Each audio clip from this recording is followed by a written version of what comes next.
Welcome back, everyone, to another episode of LANCESCURV. LANCESCURV.com is where you'll find us if you do not see us on any social media platforms anymore. Just have to put that out there. LANCESCURV.com. That's what it is. So, I just want to welcome everybody who is awakening now on the West Coast or the East Coast of the States. And I know I'm a little early for some people, but I like it like this. You know, sometimes I've been trying to do like really late shows to accommodate everybody on a late level. I fell asleep. This country air, it's no joke. It really, really relaxes you in the breeze, and you're laying there and you're helping them up. Oh, God. So I'll be recording things and putting them up. And sometimes I get up at different hours and I say, hey, let me just get in and drop a live. That's what it's all about, being consistent. And I've been trying to aim for like at least 2 a day, but the last day or two has been like 1 because I've been doing some other things. I'm into a lot of things. You know me, I can't sit still. I can't just sit down in one lane. I gotta be all over the place. That's just the way I am. But I hope everybody's doing well. You know, out here in the world today, it's the twilight zone. Really and truly. It's not what we expected. It's not what I expected. You know, when I was growing up and you went to school and you went to work and you saw a certain trajectory, there was a certain type of love that we had for each other. And it's so competitive now. It's so cold and distant now. It's so narcissistic. It's so just get the bag. It's all about me type thing. I want clout. I want attention. I want this. Interview me. Do this, do that. What happened to just vibing with each other and enjoying each other's company and the energy that we have? You know, so it can be on that level. If you are vibrating on a higher level, it can be a very lonely place. But you don't need lower vibrational entities in your life just to pack in numbers to say, I have a lot of people around me. No, you don't need that. If anything, ask yourself, what is the reason why this person's around me? You see? Not that you're going to like go down the list or whatever, but what are they doing around you? Are they bringing you up or are they lowering you down? Just like I said the other day when we were speaking about childhood obesity, and I said that everything you put in your mouth, food-wise, get your mind out the gutter, either brings you up or lowers your vibration. It brings you up or down physically also, right? It's bringing you to a better health, or it's pulling on your life force by being something that is not good for you. So the same thing with people. Their energies, are they bringing me up? They may not be there to bring you up. What I mean is that their energy around you, is it edifying? Or is this something pulling on you? Is this something that every time they're around you, they're just looking to get something out of you? Or they're looking to drain you? Even when they don't consciously know that they're doing this, they come around to suck from you. And when they can't do it, they don't, for those who don't realize it, right? They get disgruntled because they're really coming around you to get something from you. It's the same feeling as when you open the refrigerator and forgot to shop and there's nothing in there. Hopefully not. But we have so much coming at us in this day and age that just wasn't around just a few decades ago. And I'm not a person who's living in the past, but I could see it. I can see how time is moving faster. I can see how there's less love in the world. It's almost like having half the oxygen in the air that you're used to. You have to breathe harder. You have labored breathing. Like when you go up on a mountain and the air is thin. So you have to breathe harder until your lungs adjust to it, until your body adjusts to it. That's the way it is. So now we have to navigate different. We can't have a 1975 GPS system in 2023. We've got to upgrade to see the things that most people can't see. And one of the things that's terrible, and even more so something of a silent scream type situation, is how we treat our elders. And that's why I titled it, Western Culture Treats Their Elders Like Trash. Because they do. They really do. And being in a different part of the world, no matter how rich or poor that elder is, they respect them. They know they're a valuable source of wisdom and information. But still, you're going to respect them, whether they have information for you or not. You see, you have some elders that they may not be able to tell you about the latest computer program. They may not be able to tell you about the latest gadgetry, but see, fads come and go. Principles never die, and principles never change. I don't care if you sat down with an elder from 500 years ago, right? When they speak sense about the interaction of the human species, well, that's not us. We're human, H-U-E, right? -M-A-N. But humans, people, how we interact, those age-old principles never die. So what they have to offer never dies. But we treat them different because they're older. We're all going to get older. We're all going to go into old age if we live long enough. And we have to understand that what goes around comes around. And we're acting so stupid because there's so much that we miss because we don't treat or revere our elders like the gold and silver and valuable people that they are. You see, they don't fit usually in the modern day. They don't understand these things that are going on now as far as technology and how the world works. But when you need some real wisdom in life, heartfelt wisdom on how to deal with life and the many challenges that it has, that's the person you want to go to. But just like this illustration I have here, we treat them like trash. The trash that's laying out here in this street that you see, they're laying in it because most of the time they get just as much appreciation as the trash that's laying in the street. And that's sad because that's our most valuable asset. Do you understand that when we get up older, kids, children, teenage years, 20s, we have things in life that challenge us. And we think that they don't know about the things that we're going through. We think it's a modern thing. We think it's just a thing of today, but it's not. They've been through it. They see it, but because they don't have the latest fashion or they're not 20 years old anymore, 25 years old anymore, and they're older and physically they may be dealing with something, they're limited in a way that way. Still, trust me, the things that you're going through, pretty much they've observed if they haven't gone through it before. But then again, we don't have the sense to know that. I've had many conversations with elders, especially when I used to drive the bus. They'd always sit in the front and talk with me, and I learned a tremendous amount. I understand life now, and I don't think I'm too much of a dummy as far as the wisdom area is concerned, but I was not too high on myself to say, oh, I know it all.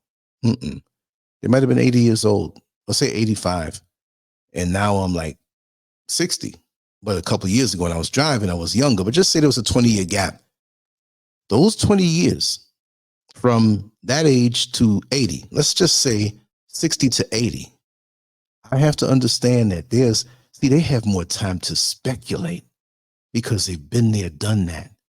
It's like people who, let's just mention Thanksgiving. That's a holiday I do not, never did really, but I ate the food. When you prepare that meal for Thanksgiving and you have it, usually it's on a Thursday, right? Whatever day it may be, you eat it, it's good. It tastes good. It was well prepared. But come back in 2 or 3 days and eat some of that same meal from the leftovers.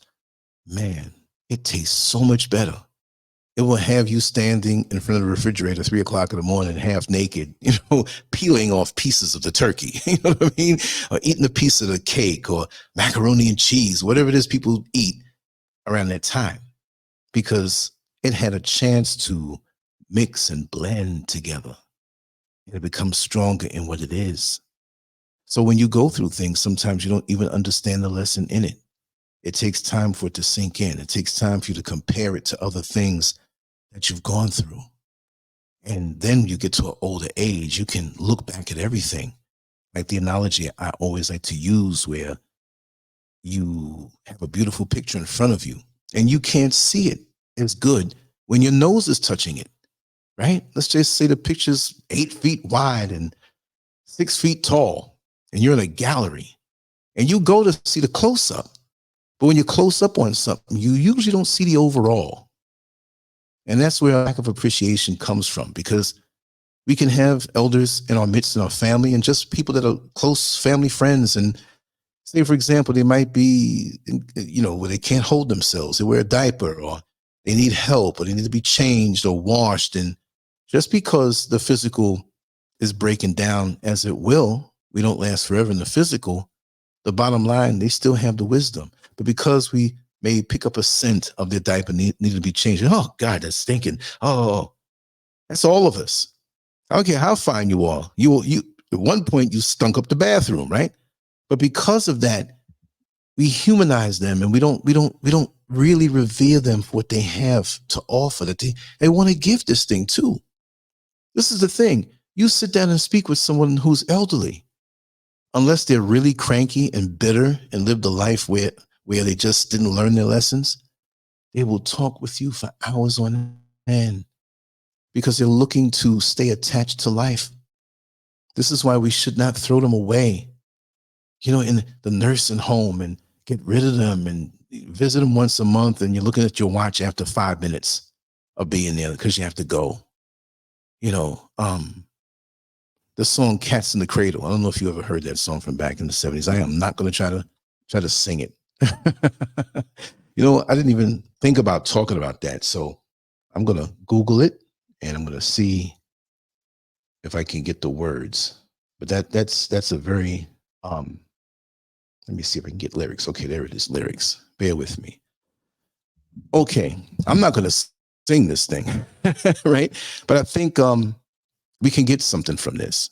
And on LANCESCURV.com, I'll put the video, I'll put the words for this particular post on LANCESCURV. You get all the extras over there, so you don't have to go searching around for it in the future. Like if you listen to this video in the future, you say, okay, where do I find it? And I will put the link below in the description area for the link to go to LANCESCURV.com, where you can get all the extras.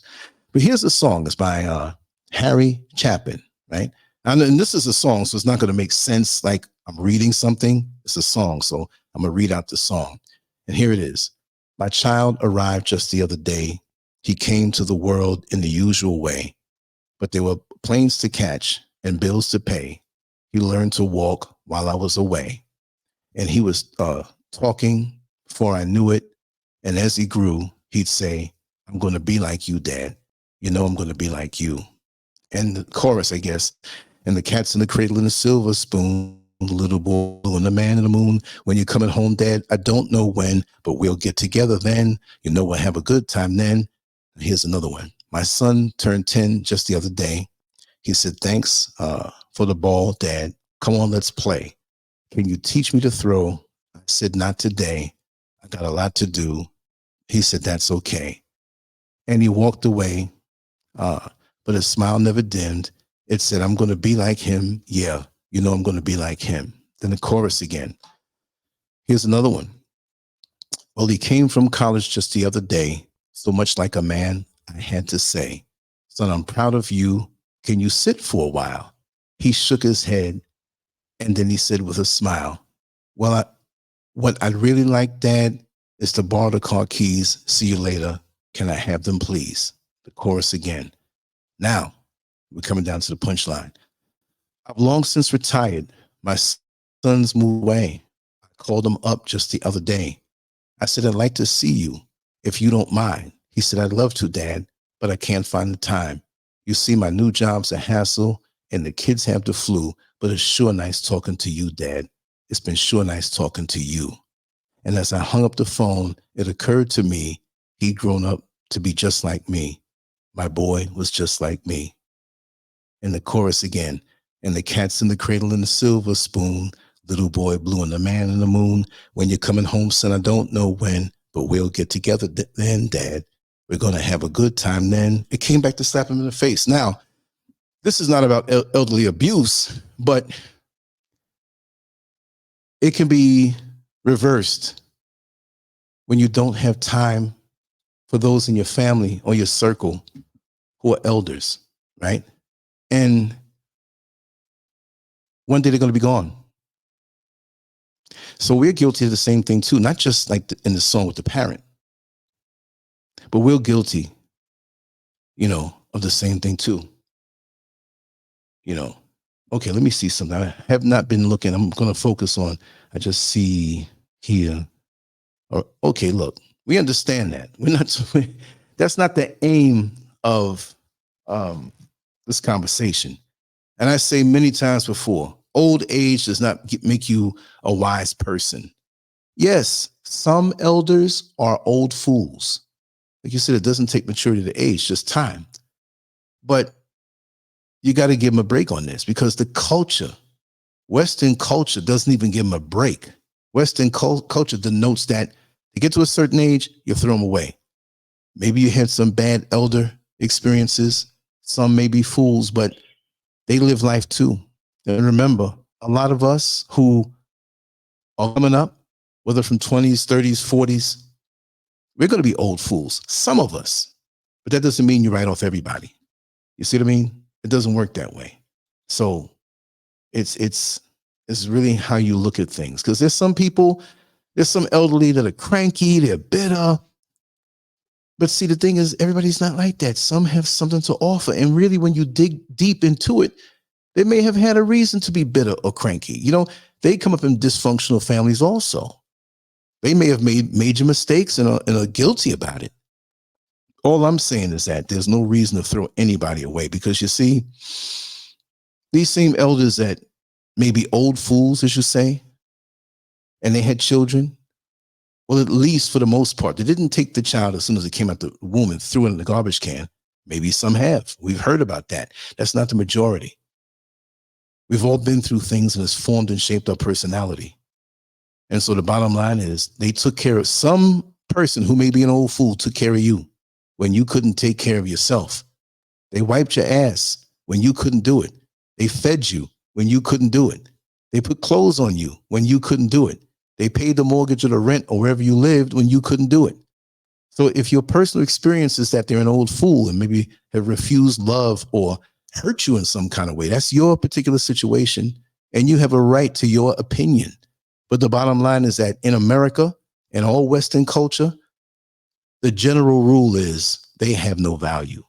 They're throwing out the baby with the bathwater. You understand? So, that's like to say some black people are lazy. Yes, some black people are lazy. If a white person said that, I can't get mad, because I know that some black people are lazy, right? So what? It doesn't stop the fact that Western culture treats their elders like trash. You see, it's just amazing to me. And it's a problem, because remember, somebody may get to the point where they call you or me an old fool. How about that? Well, and if we're lucky to get to these ages, I still can't believe I'm 60 years old. I've accepted it, and I've slowed down a bit. Not because I have to, but I want to smell the roses, because I'm getting these phone calls all the time. Hey, man, Lance, remember so-and-so from where? I said, yeah, man, what's he doing? He's still in the gym lifting weights? Yeah, he had a heart attack. What? You never know. And I'm not walking around scared of death. Death is a natural part of our existence. Don't come into life if you're scared of death, because life at some point before was a death from another level. But it's not death, it's continuation. Our energy goes on. But since we have this energy, and to do the right thing by it, we don't take the plant, eat the fruit, and throw the seeds away. We'll never have a future. So many who are elderly have seeds of wisdom that we can use. Like I say, take the good and leave back the bad. So it doesn't mean that even if they have something about them, they may be wise in some area. You don't get to that age and just, you're a complete fool. You have to have learned something in some particular area, whether it's some kind of profession, whether you have wisdom in life from how you deal with human beings, all of that stuff. So, you got to really be careful how you think, you see? But anyway, I want to touch on certain things, certain aspects, because there's not enough talk about this stuff. And I've seen it a lot in my life, how people can be abusive, Let's just get it straight what it is. Elder abuse refers to intentional or neglectful acts by a caregiver or trusted individual that cause harm or risk of harm to an older adult. The abuse can take various forms, including physical, emotional, financial, sexual, or neglectful actions. Elder abuse is a serious and widespread problem affecting a vulnerable segment of the population. Okay. And the different forms of it, they named out, a few. I'm going to go down the list and talk about each one, and maybe we can be a little more aware of it. Nobody here is dumb. If you're on this show, you're not a dummy. So you already know, but this is just to kind of remind and sharpen our brains on certain things. I like to talk about things that mean stuff. Even if I'm talking about a celebrity, there's a lesson in it. There's a certain way of seeing it to extract something, to take the good and leave the bad. So some people see the thumbnails, I don't want to talk about that subject. Well, there's certain things we have to do. Like Mike Tyson said, discipline. True discipline is when you can do something that you don't like on a regular basis as though you love it. That's the secret to greatness right there. Too many of us don't want to do certain things. There's certain chores and certain tasks that I have to do today that I probably don't want to do, but I have to do it. Me being here in the motherland, there's a lot of things I had to do in the transition, way beyond what most people can even imagine, to get to this point to say, wow, I made it, but now what's the next level? Where am I going from here? How do we grow from here? And how do we leverage this positioning in a lucrative way? Doesn't always mean money, but lucrative to your life. And you keep climbing, you keep going higher. So I listen to the elders, and it doesn't mean you have to be older than me to give me wisdom. You could be half my age. I was in a conversation with someone, a young lady who's 25 years old, and she was full of wisdom and guided me in certain things and enlightened me with certain things. So it's not just elder meaning older. Elder could be somebody younger. You can be my elder and be a younger chronological age.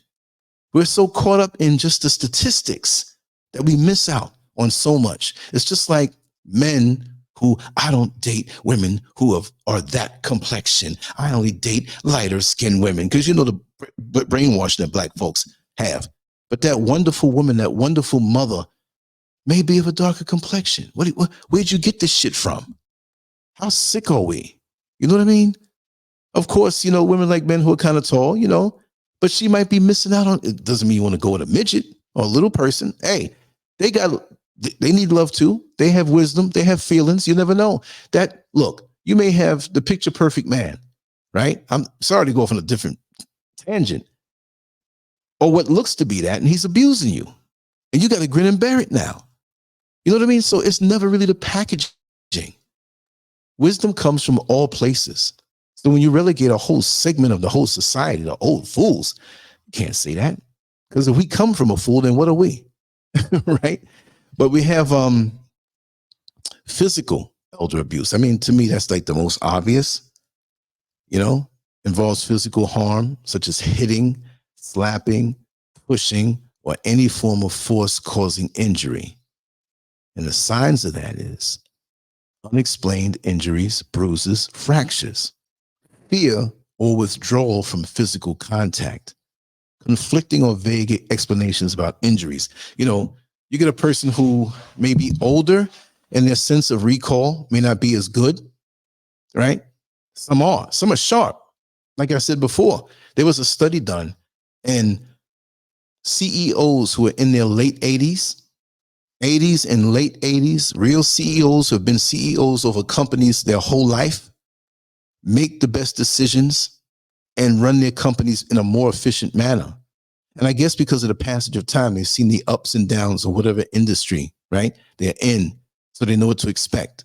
They know, okay, we've been through this before back in 1965, and this is how I handled it. And through experience, and that goes with anything. It's not just being a CEO. When you do certain things, you learn. It's just like being in the kitchen with a grandmother, and she's doing things a certain way. You're like, why are you doing this? And she explains it. It's like, wow. I didn't know that. It may be one or two little things that you learn that you keep with you, and you move on in life and you gather this information and that information. And again, it doesn't just have to be from somebody elderly, but all I'm saying is that they're a wealth of information, and I'm not just looking at them as information because they deserve love too. love and care just like they gave us. And if it's not a person who actually raised us in this system of life, we have to take care of them. Some people say, well, you know, you don't have to take care of me when I get older. But here's the thing. I don't think a person who's older should say, you have to take care of me. You do this, you do that. But if it's needed, we should really kick in and do so. Because again, like I said, there was a point in time where we couldn't take care of ourselves and they brought us to this point. And I think it's only right that we help, you know, because see, not everybody is going to make sure, or they live the life where they have a pension, or they have a home that's paid for, or they made certain moves. Sometimes they sacrifice their life or their older years for someone in the family who is younger. I mean, as they should, but to a certain point. So what happens if you have a drug addicted son or daughter and they have to be in rehab and you keep paying the tab, you keep paying the bill, as opposed to you saying to yourself, I'm going to focus on my retirement. I'm going to invest this money. You're out there messing yourself up. I don't care about you. A mother's love never dies. You see what I mean? It just never dies. So that can be something that railroads that person into making bad decisions so that when they're older, they may not have.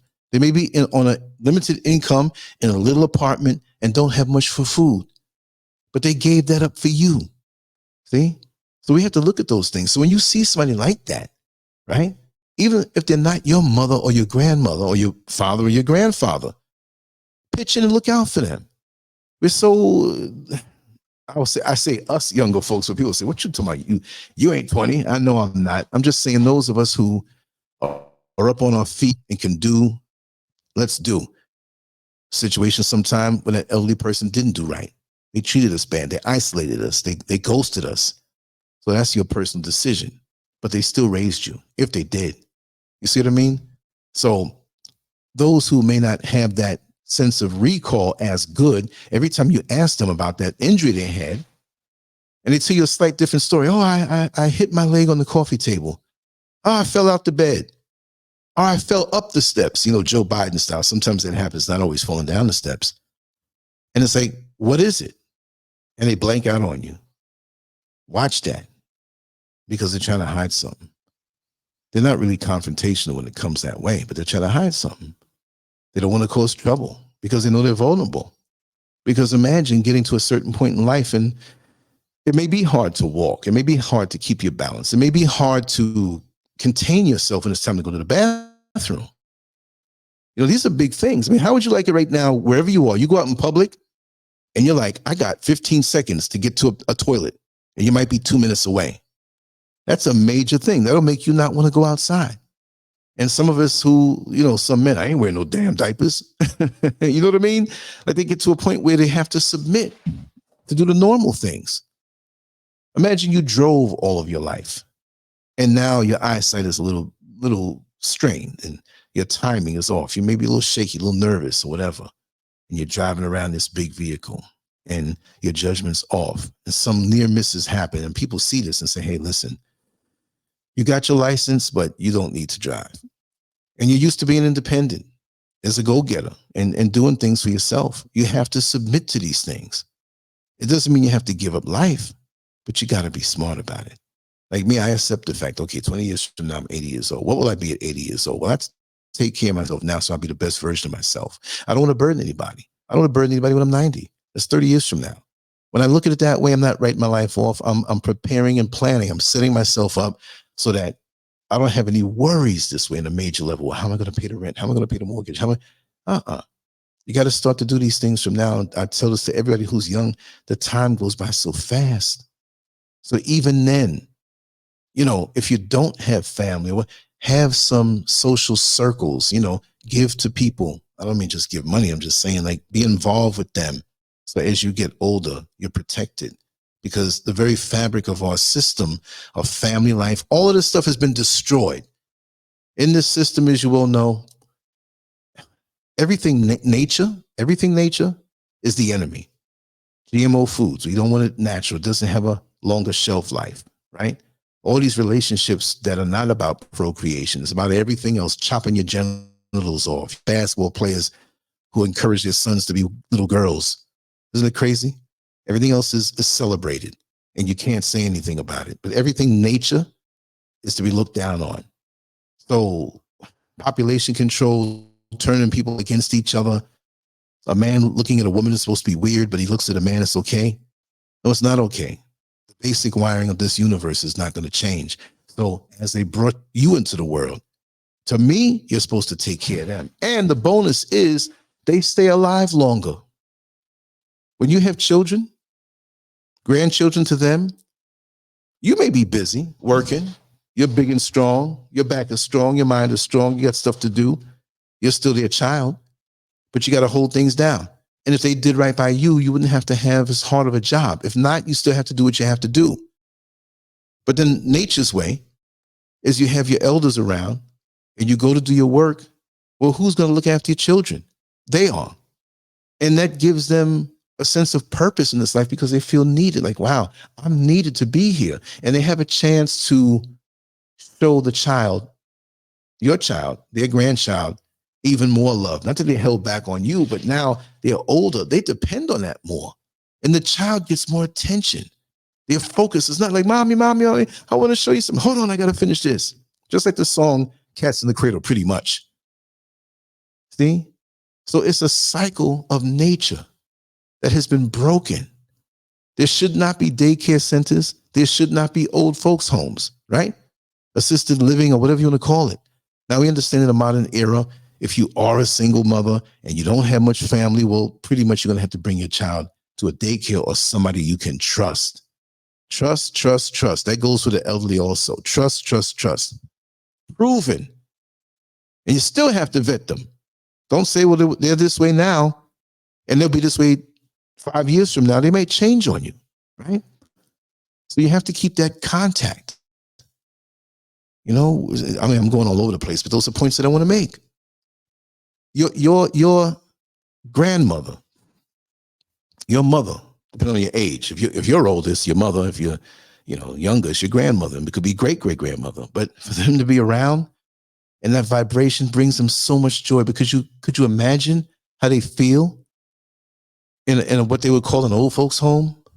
They're around all these other people. They're trying to make friends with them, but they're still strangers. They can't relate all the way. They're wheelchaired into this big room to watch a TV, and half of them are sleeping on medication. There's no joy. Maybe they bring them out to the sunlight. Maybe they don't. They keep them inside the place. You stay inside and just wheeled in front of a TV. Man, it's just sitting down all the time. Maybe you can't walk, but the emotional stuff. And as soon as you see your loved ones, you're so happy to see them. So imagine how they feel when it's time for them to go. They want to come home with you. Why can I come home? Whether they say it or not. Why can I come home? Why are you bringing me out here? Imagine you have a child, you bring them to a daycare where they live most of the time. They want to be with their mommy. They want to be with their daddy. So why are you doing this to them? For them, it's not mommy or daddy anymore, because chances are they passed on. But they're children who they know and they love and they raised up. No matter what, that is not a good feeling. Oh, I'm so glad that you brought me to this nursing home. I mean, if you need special care, 24 hours for a time, fine. You may be doing something that doesn't mean you're throwing them away. Say, listen, we're going to leave. We have to bring you here for the next 3 months because you have a condition that, unless the person can come to the house all the time, but here they have the equipment, whatever. I can understand that. But this is why with hospice, and when they know that, well, listen, we can't do anything more for them, they send them home to the family. That's the best time, especially if you know you're going to go soon.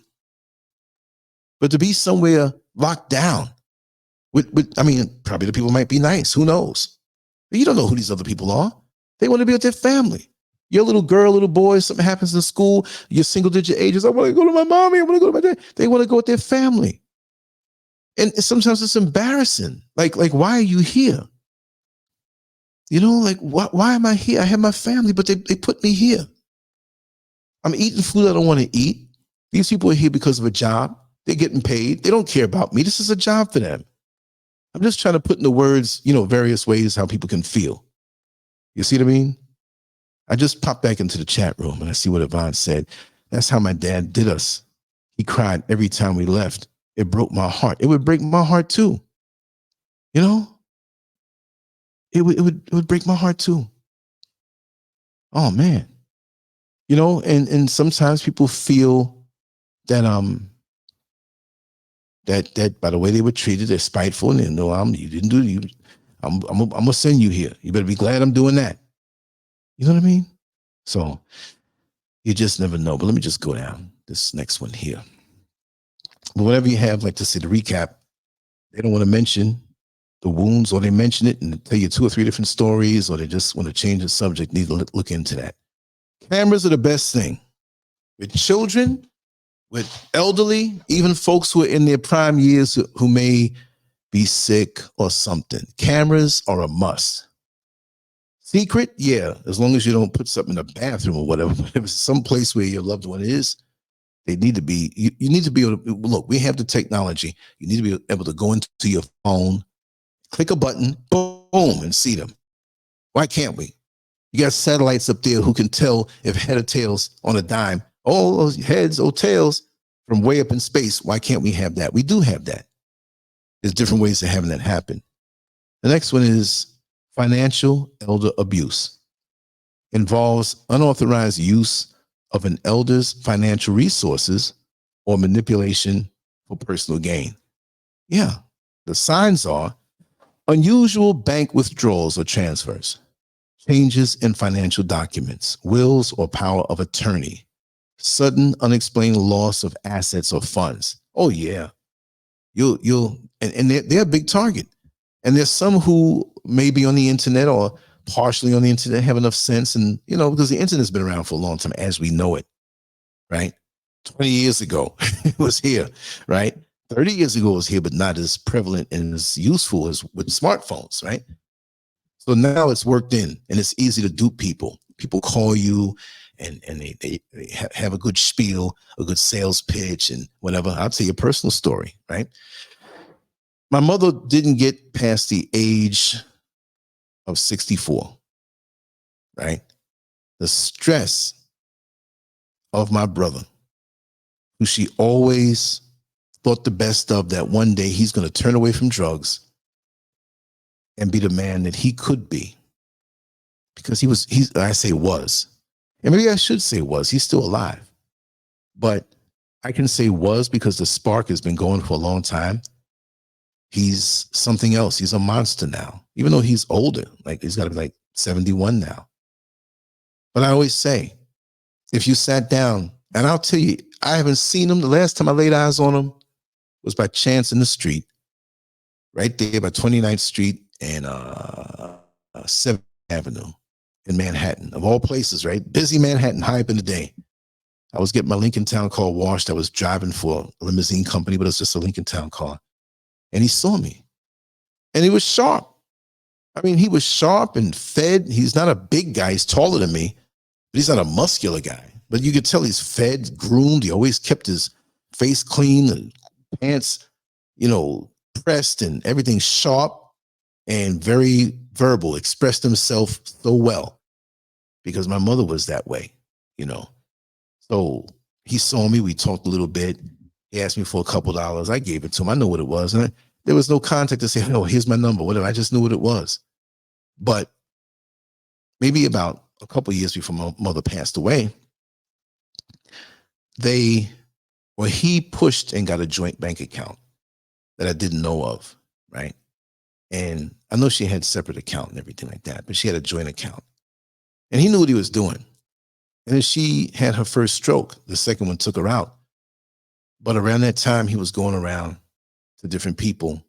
He stole her book that had all the addresses in it. And like I said, she moved into New York in the early 50s and some of the different groups, opera, Juilliard School of Music, or all these people who, at this point, that she came in her early 20s and they were in 30s, 40s, 50s.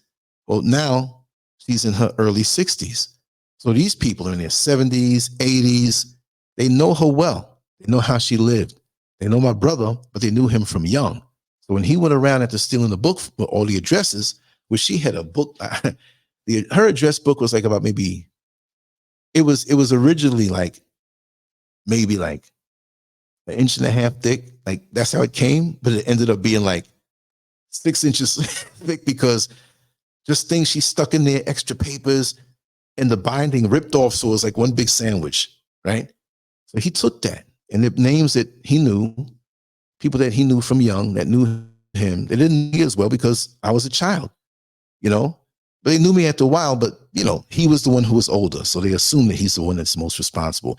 He went around talking to these people who, a lot of them in the old school way, that were distinguished, college educated, had professions. Well, guess what? Black folks back then, they were more conservative in how they showed their riches. They weren't so hung up on wearing their riches on their sleeve.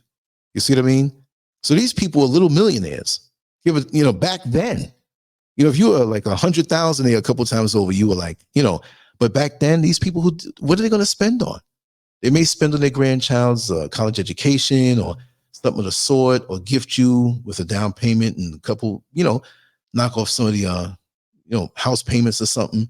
But they didn't do foolishness. Some of these people owned cars for 20 years before they would even think of changing the car.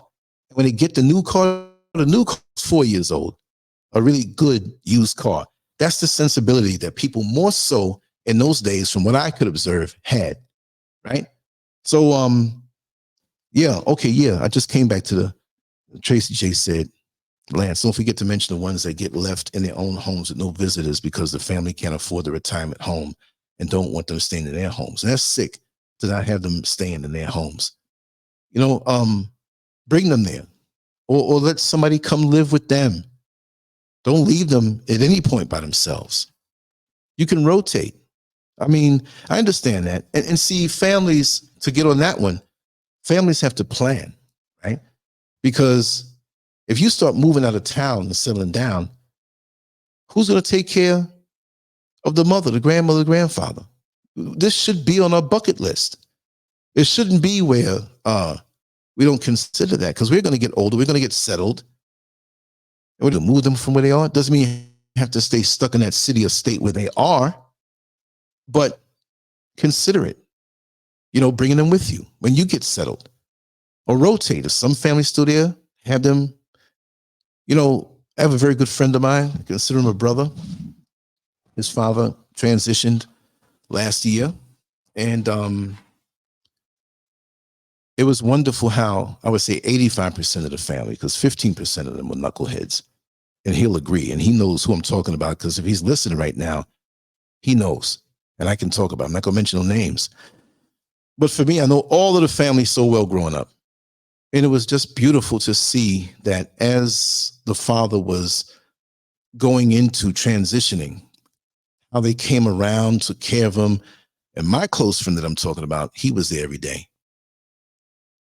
He was in a facility where he was getting taken care of, but he was every day to wash him, to do the things that the staff were paid to do, but he had to do it in his heart. Comb his hair, shave him, wash him. You know, come on now, you know, between his legs, everything. You know, that's love. And how do you think the father felt? The father wasn't out of it.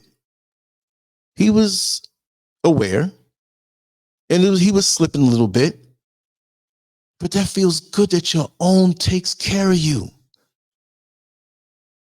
I mean, you think of your life, of what you've given your family. If you try to do something halfway, okay, and did a fairly good job. And this man, his father, I hate to say it like that, this man, because he was like a father to me too. I had my father, but he was like another father. You know what I mean? In a community, that's what communities are all about. We should have multiple parents and grandparents, and the whole place helps to raise. And where energy is needed, that's where it goes. It's like a body part where that part is stressed, and all of your life force goes to that one part to make it well. So overall, you may feel a little down, a little under the weather, but your body's regenerating. That's the same way on your transition. Your transition should be smooth, like a transmission. Now, you know, if it's not smooth with your car and you have an automatic transmission, it will buck. Say, oh, I got to put some transmission fluid in there. Well, we should have enough in our families of the transition fluid, so the transition of our loved one can go smooth. But anyway, back to my brother. He was asking for donations. He was asking for help. He was asking all these people whom he may not have seen in years, but they knew him as being my mother's son, right? And I'm the son too, but I was born in 63. So I was that adorable little boy. So they didn't really know me like that, some of them. Some of them did. And those who did, who asked about me, oh, he's out there. He's not responsible. He's out there. He got all these girlfriends and all that stuff. But it was me taking care of her, right? But he painted that picture. So they gladly gave money. And this is where we talk about financial elder abuse. It wasn't like we were destitute.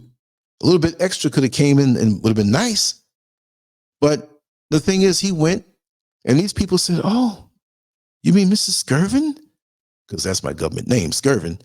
Mrs. Scurvin, she needs help and she didn't ask us. Oh my God.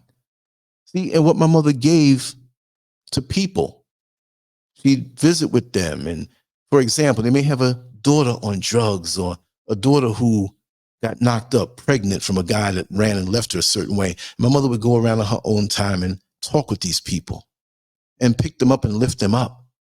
Down to the years, that's what she did. I didn't know she did so much of that.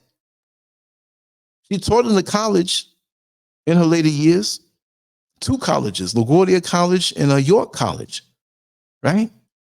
And she knew so many people that loved her so much. And down through the years from these people who are older than her that knew her. And my mother came from a good family that put her through school and all of that stuff. She was raised by her aunt and her uncle. Her parents died, both of them, before she was 2 years old. It wasn't related. Just accidents and stuff like that, right? Sickness. So they took it upon themselves. You see how that works? Aunt and uncle took her. Wasn't no paperwork or, yeah, there had to be certain things, you know, to officially say, hey, this is my child.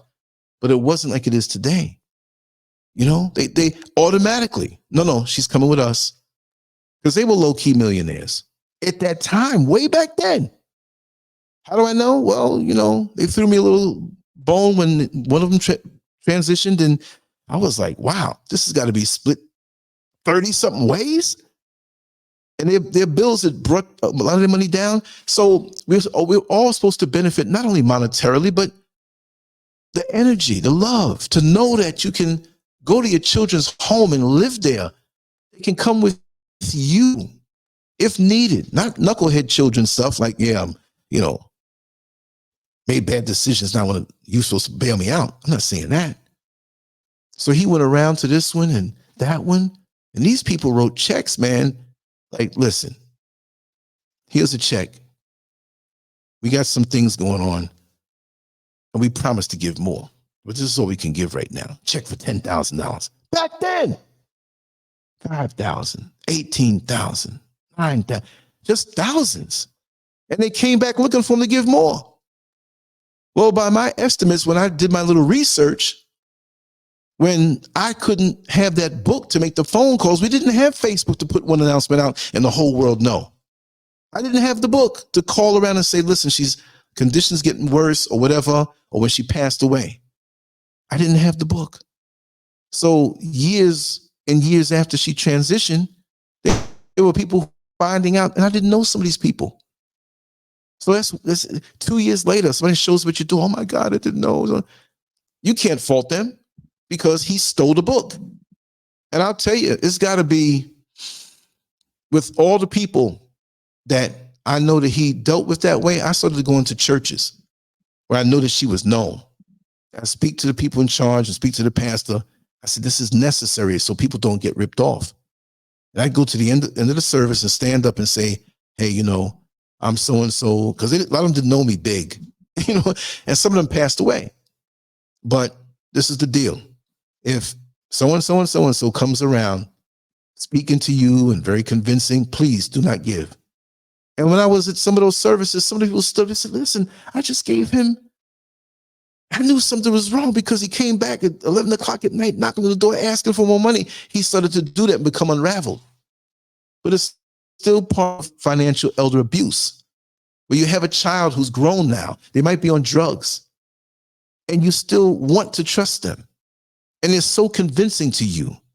Even if they're not on drugs, they're so convincing to you because they have that way of giving you that tone of voice. I've seen it happen. Children hustling their parents. And it's not just children. It could be anybody on the outside. I'm sitting down. Let me stand up.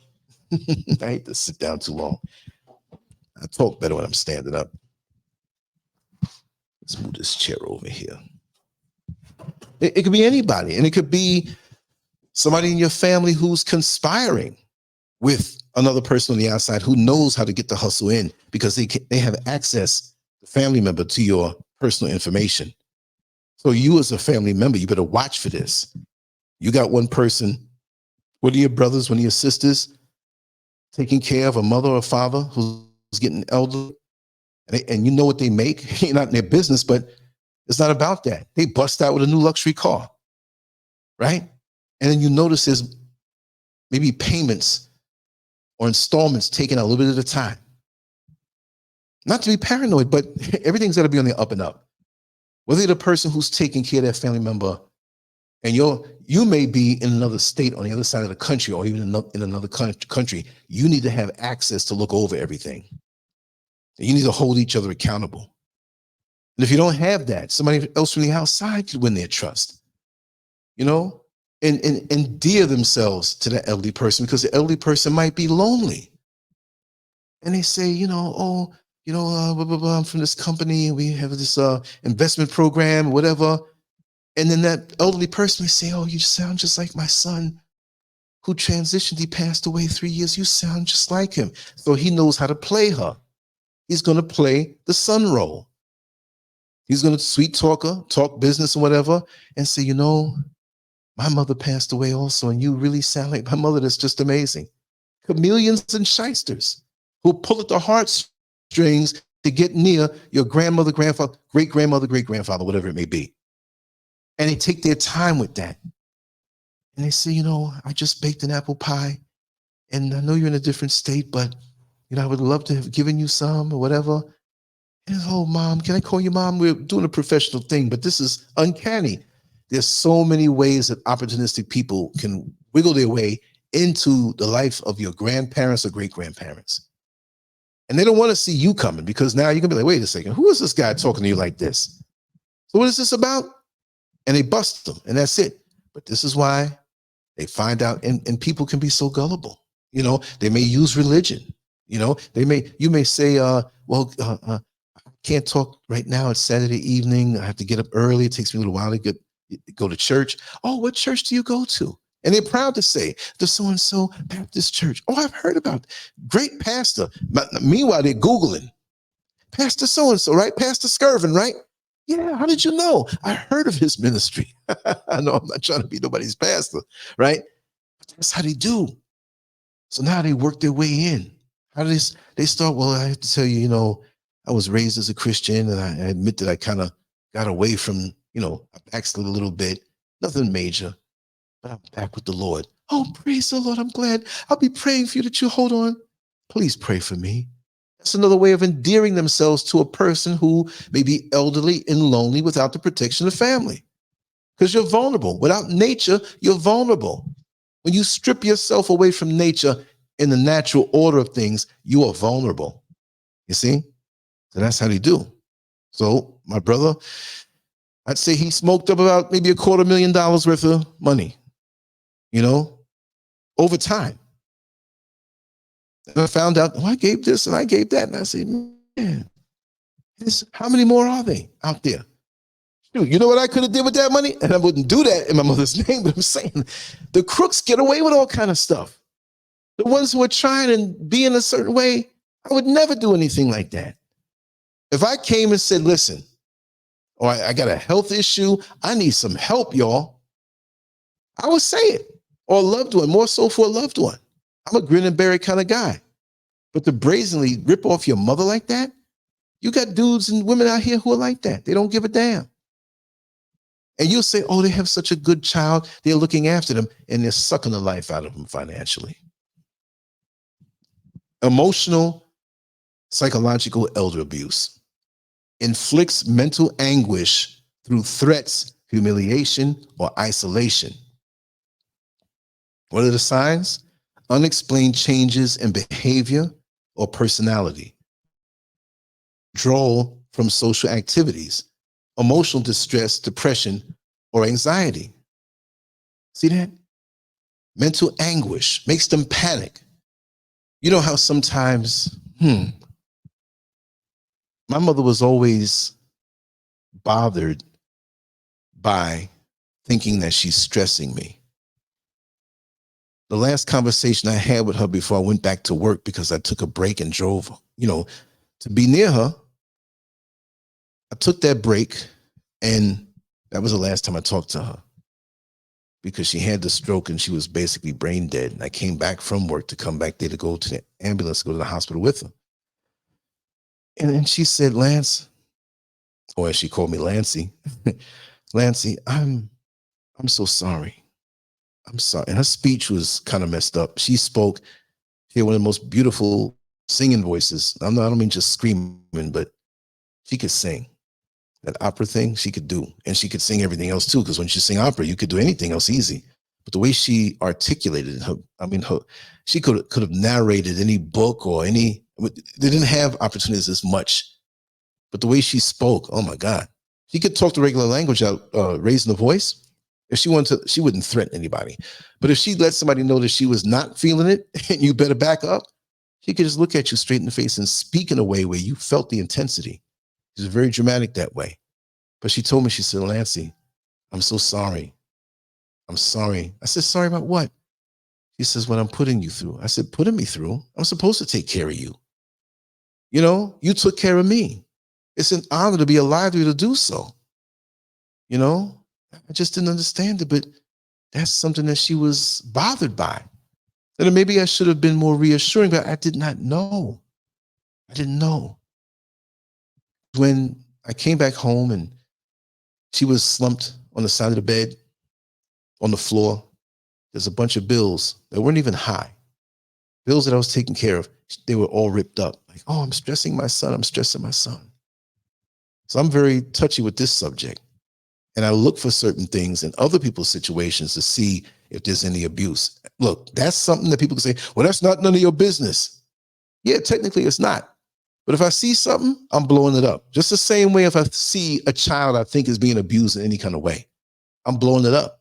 If I see it and walk in on something, I'm kicking your ass on the spot. I might even break your neck. We have to be the police of our community. We have to be the ones who, it's not about, well, they're going to have to go through the authorities. And no, if I see you doing this now, it's my divine right to go and correct the situation and eliminate the threat. Eliminate it.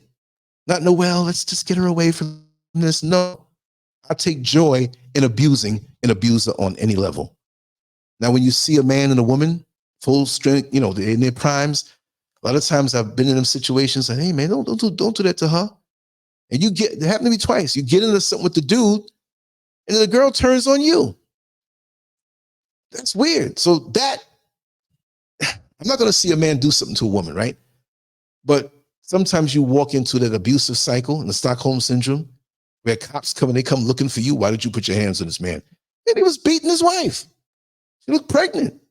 And she wants to press charges on you. It happened to me 2 times. The charges didn't go through. Hey, man, just be careful. But if it's children and people who are older, I don't care. I'll go to jail. Because I would definitely want somebody to do that for me or mine. My parents have transitioned already, but symbolically, I would want them to do that for me or mine or any of my children. I don't see how to make a phone call. They doing something to them right then and there, man. You take a look and go upside their head. I'm sorry, I'm old school. You must not take things into your hand. There's certain situations as a man, you're going to have to take those matters into your hand on the spot. That's why you were placed there. Forget the consequences. Everything will be all right. I don't care what the deal is. You correct it. So yeah, a lot of them abuse that way with no physical stuff, but they're terrorized. And sometimes when they get older, their mind they're a little more gullible because they're dependent and they're thinking things, and you could scare them into submission, and that's not good. You're supposed to reinforce them. You're supposed to support them. You're supposed to keep them up. Not control them with fear this way. The other one is neglect. Failure to provide necessary care leading to harm or discomfort. What are the signs? Poor hygiene, unsuitable living conditions, untreated health problems, malnutrition or dehydration. That's a big one. Sometimes they don't want to get up out the bed. They may be a little weak. or they forget to eat, or they forget to take medication. And they could be, oh, I'll see you next week.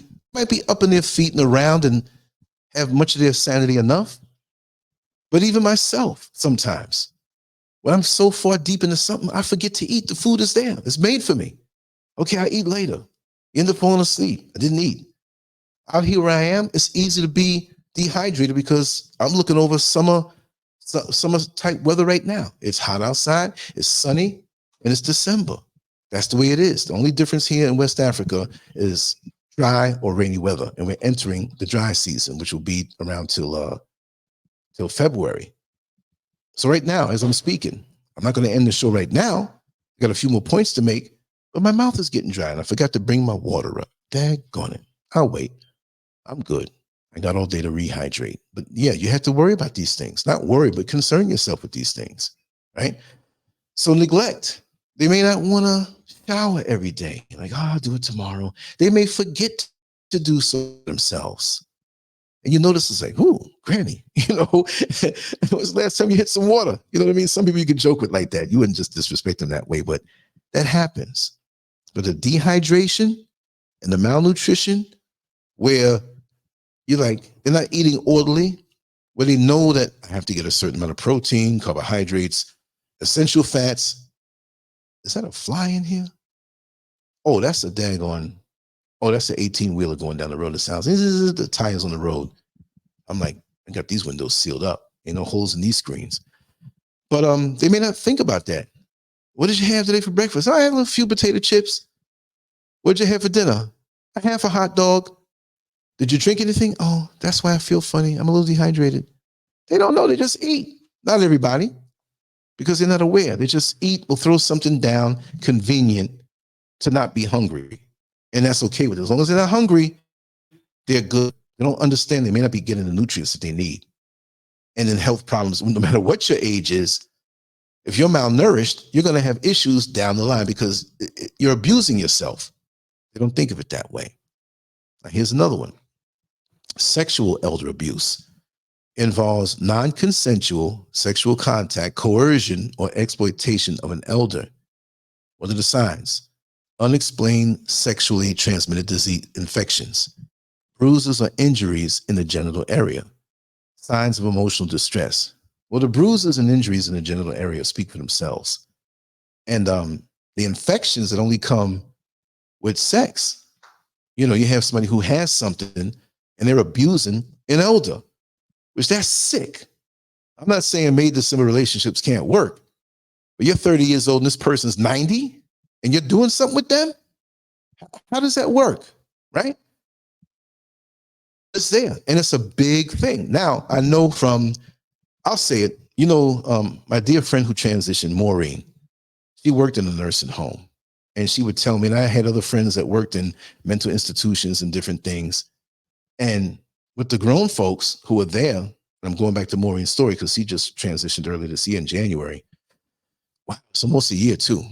I did a video on her, a part of a video on her, trying to kind of, respecting her that way and put the name public because she's a wonderful person. But she would tell me it was an issue because sometimes when she had to work at night, she'd see the door crack from one person's room and she knew that, they might have left out outside, but, older folks mentally, if anything, they don't stop with their feelings. They may not be able to execute the physicality of an act, but it shows how we are social creatures, right? And so she's caught many of them sometimes in sexual acts, and it wasn't something against the will, but they still feel like I'm grown, I can do what I want. I'm not, coercing this person or forcing this other person to do something, and I'm in her room with her permission. So, what can you do? What can you do? Hopefully they're both healthy or whatever, but it can't be some outright whatever, but what can you do? You can't stop them. At least by law, I don't think you can stop them if they're visiting each other. And there's a door behind them and it's all right. What can you do? Go ahead and have your fun. A lot of times there may have been a little touching, I'm not trying to be graphic, but I'm trying to prove a point here where it really wasn't about sex. It really wasn't about sex. They may have done something slightly sexual, but they may be so old that they can't go through with it, right? But you see them in the morning time in the bed, half naked and cuddling, just cuddling. It's nice to hug. I know that.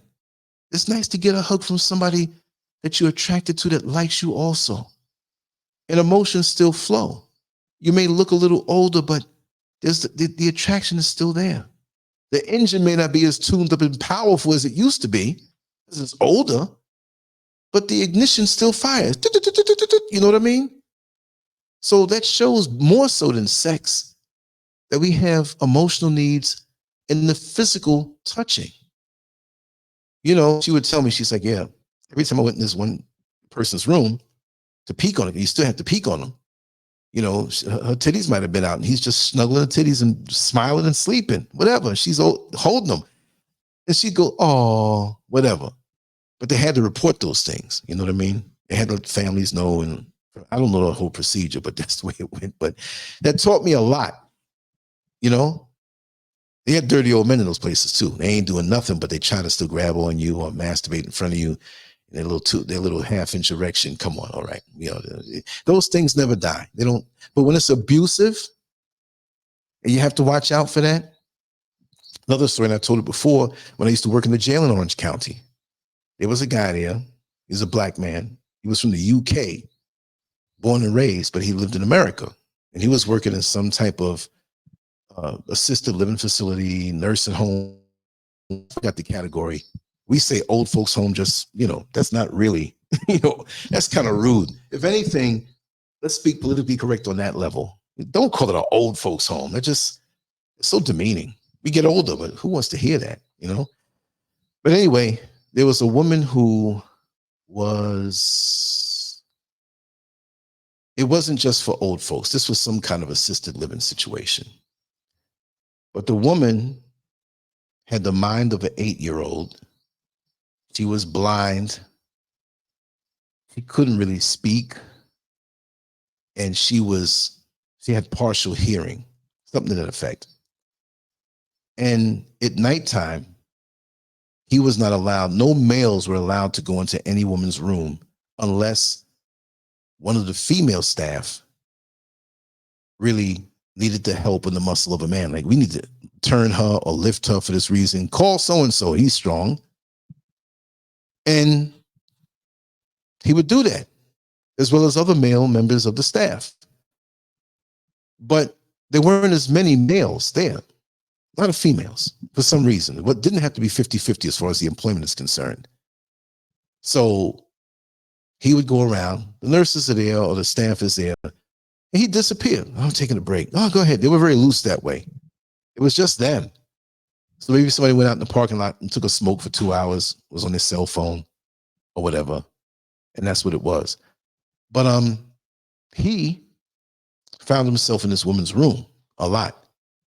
And something was, I'm not gonna say something was wrong with it. It'd be wrong to say it that way, but she had some condition where her body didn't grow up all the way. She wasn't a little person, AKA midget, if I can say that, but her limbs were just like not used. So she was kind of shriveling up, the muscles and everything. And she couldn't see, could hear a little bit, and she had impaired speech. So she kind of grunted. I mean, I'm reading the report, you know, and everything, and I followed the case.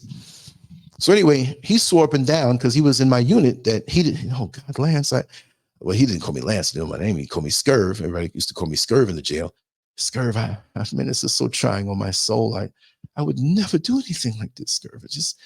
I just couldn't sleep last night, you know, because this guy was so convincing.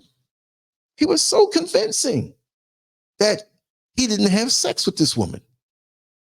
He wasn't slipping into her room and here's somebody who's under the weather, who's under, you know, just like, you know, but he was so convincing. I don't go for it with people trying to convince me, right?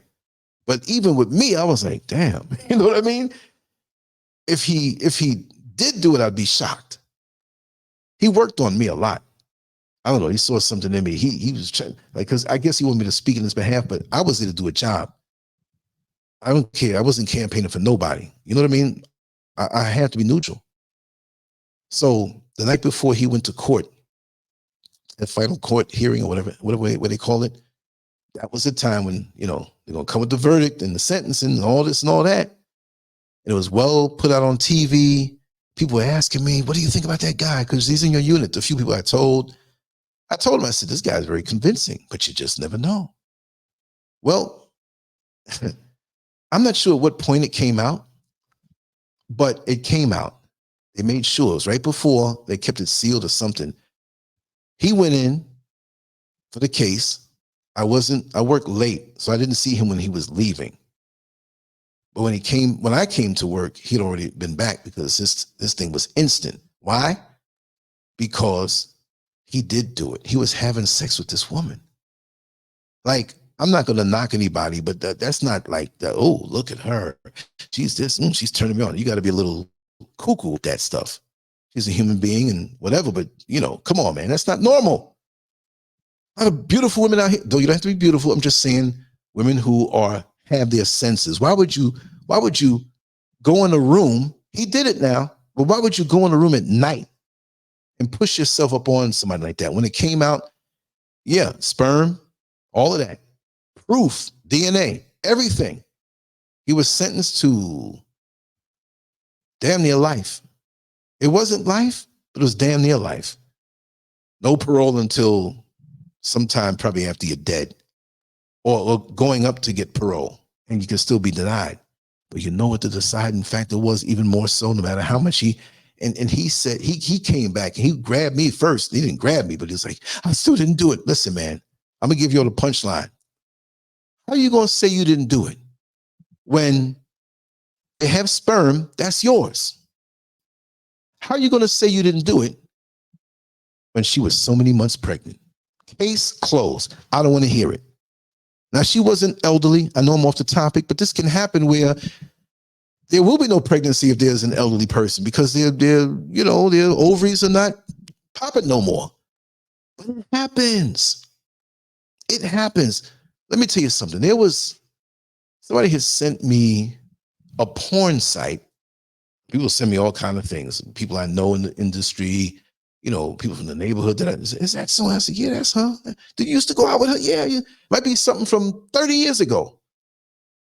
But this dude was like, yo, you need to talk about this.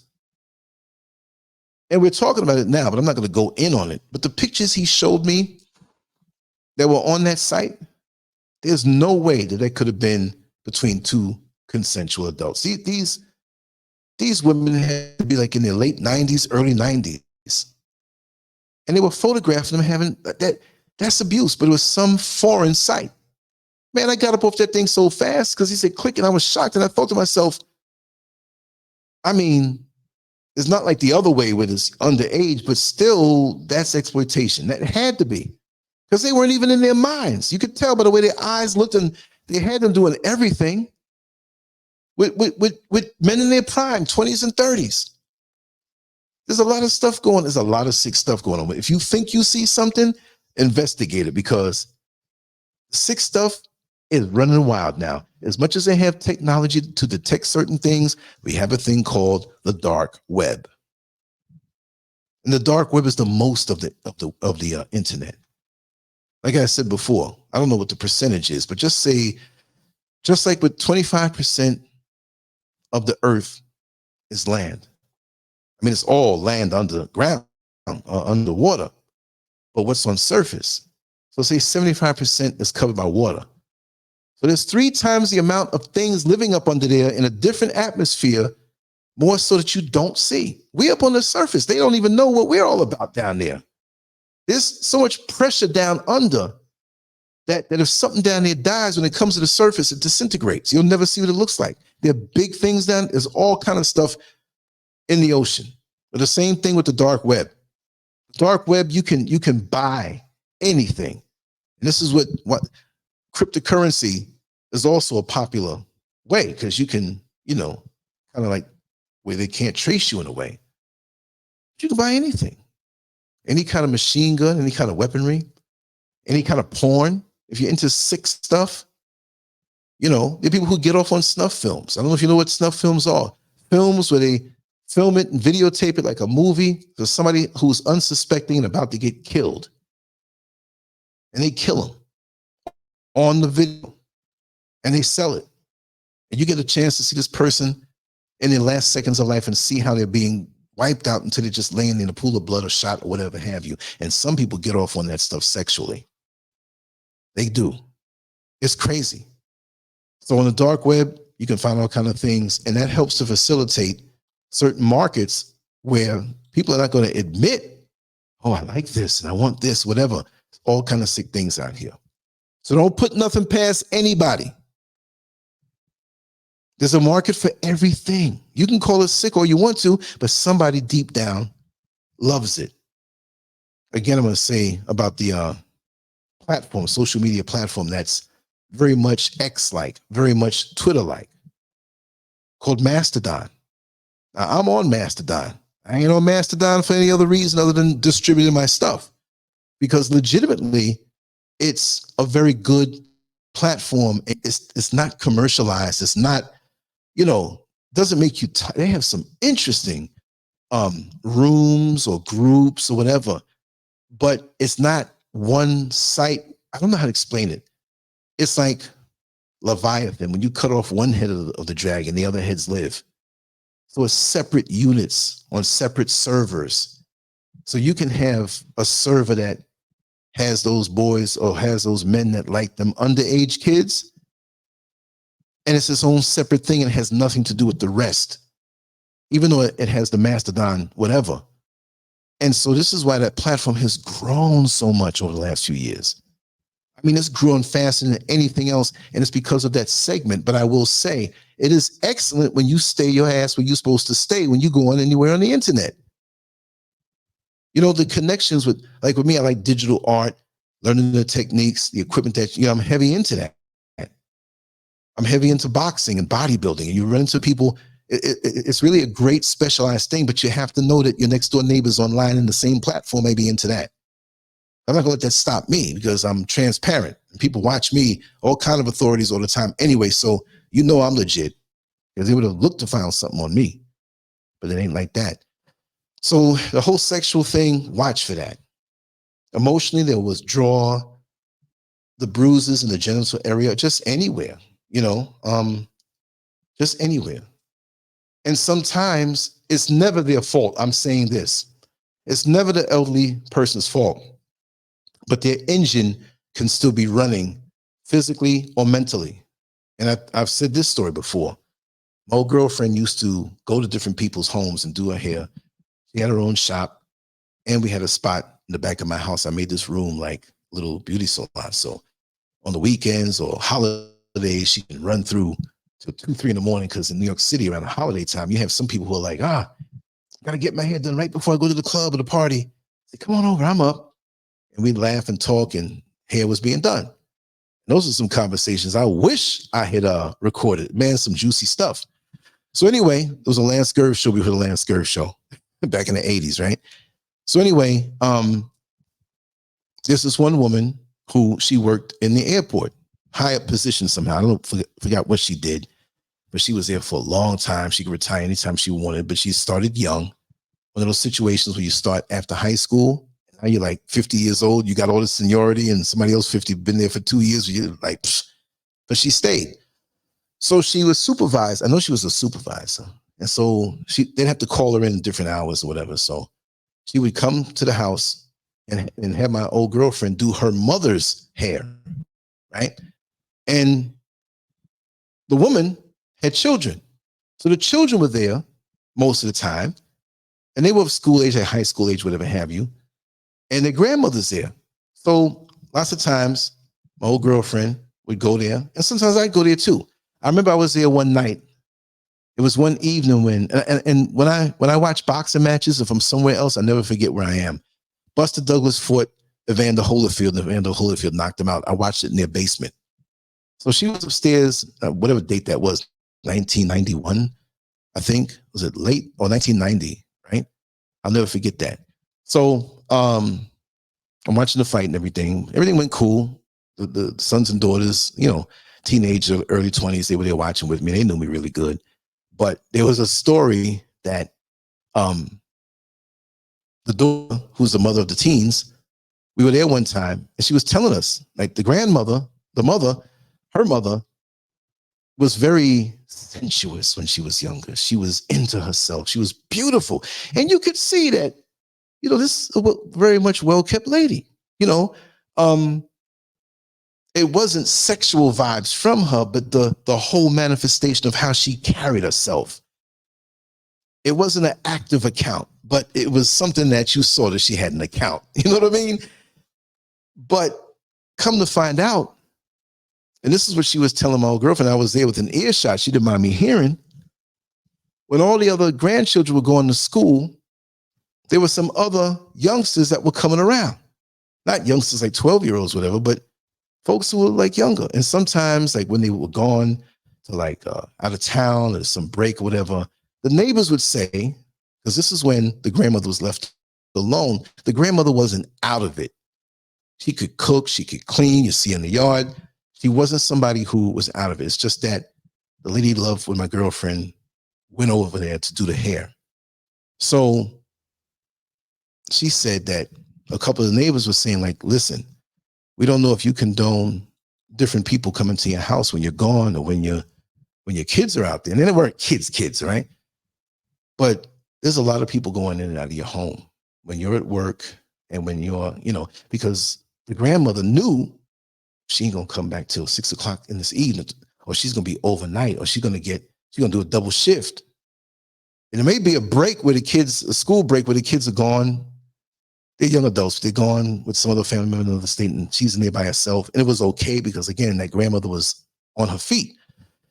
Well, anyway, with that grandmother, there were guys coming over, early 20s, late teens.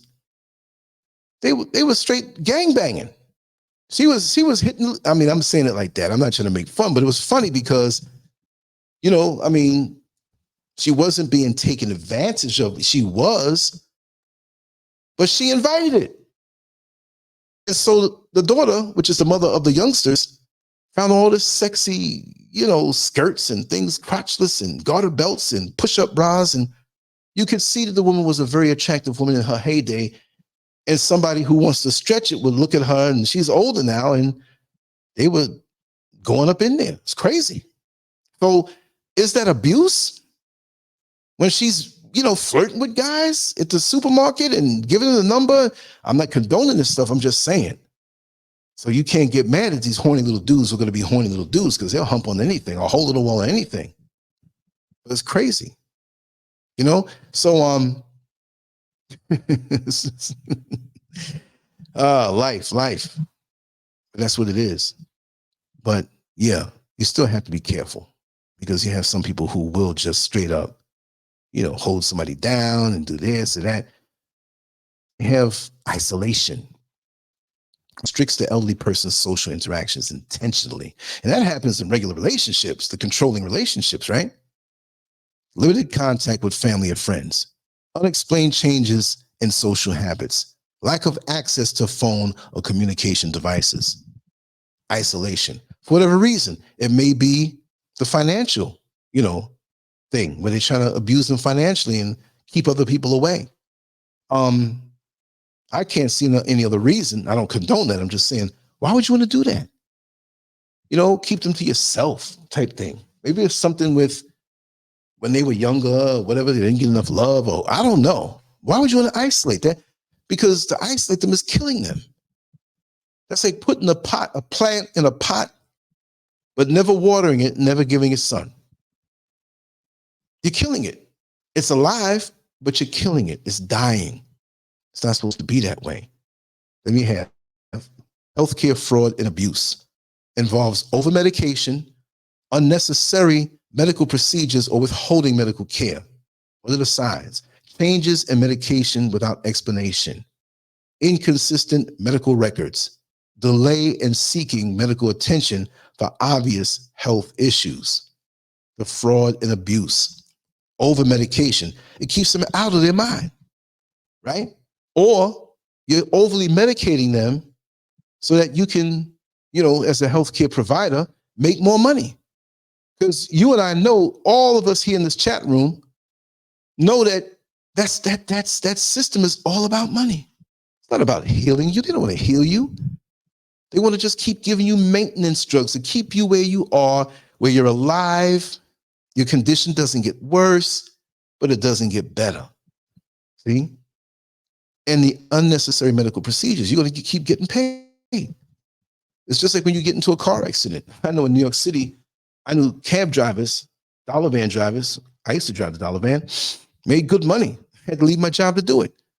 But I ran into guys who planned accidents, and they had lawyers and they had doctors that worked along with the fraud.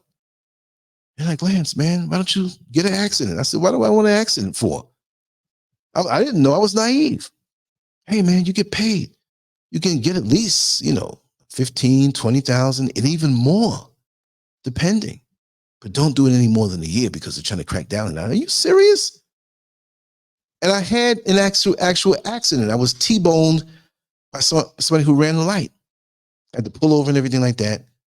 All my buddies drove up on me like, yo, use this lawyer, use this one, you can get more money. I'm like, I'm just glad to be alive, and I'm glad everybody else is not, messed up. So they were going to the other people there that were in my van. And these are my buddies. And the people in the van who were passengers, all of them were like, yo, how can we get paid? And I'm like, are you serious? It could have been real. I was corny. I was just naive to the street game on that level. In the street, all over. It's not just New York, but you got all kind of hustles. So they were telling me, listen, you're okay, but you're going to go to therapy. And I have a person, I have a doctor, I have a lawyer set up, and I do this I said, but you do it every year to get extra money. And they say, well, listen, you're not going to do it? It's not fraudulent. You got into an accident. You need to go get therapy. I said, yeah, you're right. He said, well, go with my people. So the way they say it, you have to book as many therapy sessions, like with the chiropractor. And all they'll do is have some little apprentice, little white girl back there. I'm just painting the picture. Just rub on your back. Oh, a big nigger strong back. You know what I mean? Oh, you're so strong. Girl hitting on me. 5 minutes, 10 minutes, you're done. Boop, that's a visit. That's a consultation. When can you come back? They don't tell you when you're coming back because nothing's wrong with you. I'm telling you this from experience. I've had a lot of experiences. I'm not doing anything anymore. Would you like to come back tomorrow? Sure. Because the more appointments that you can log up for therapy is the more the insurance company is going to have to pay. If you go twice, you ain't getting nothing. If you go 150 times over the period of a couple months, you're going to get paid. Well, the lawyer, he's telling me things. I'm like, okay, I'm not going to not get paid. I didn't go into this to be fake or to rip anybody off, but this is what everybody's doing. All right, I'll see you tomorrow. One time I went like 2 weeks straight. Can you come tomorrow? I'm like, I got something to do out of state. Oh, I'm like, damn, you want to get paid too. This is how the world works. And I see it. It's crazy. But yeah, let me see something here. Let me go to the next one. I lost my screen for a second. Abandonment. Deserting an elderly person who requires care and support. Desertion in a public place. Lack of basic needs being met. Evidence of being left alone for extended periods. And it goes back to the dehydration, malnourishment. But leaving them alone, deserting them in a public place? Well, yeah, because you're trying to get rid of them.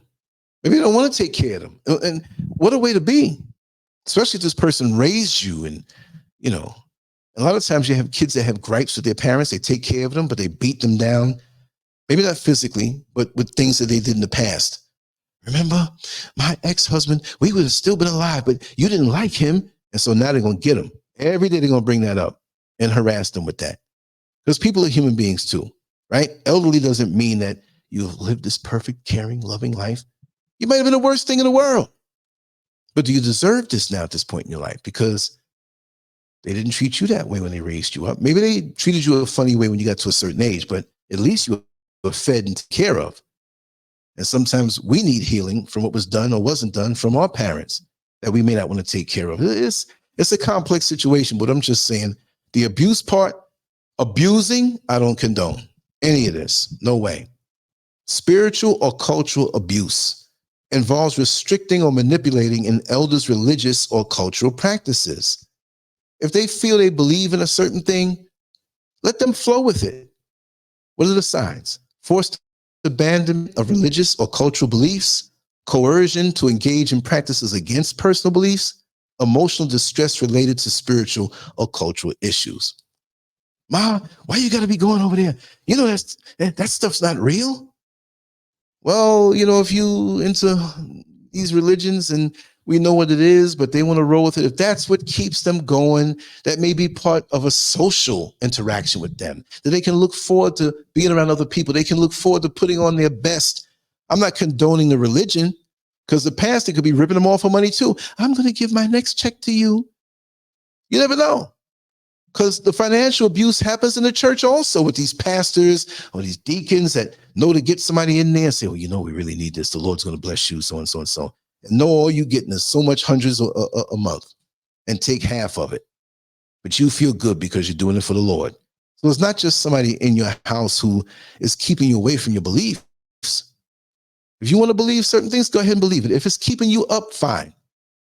Because I may not be a Christian per se, but there are things in the Bible that ring true. So if you're on that level or whatever, and remember, a certain age, time flies. Sunday may have maybe 6 more days to the next Sunday, right? But guess what? It may be like a day and a half the way it feels to an elderly person. I know I'm getting up in years a little more so because time is flying for me. It's like we're right here ready to do Dr. Day's show tonight. Monday's coming for Brother Neil. Boom, boom, boom, boom, boom.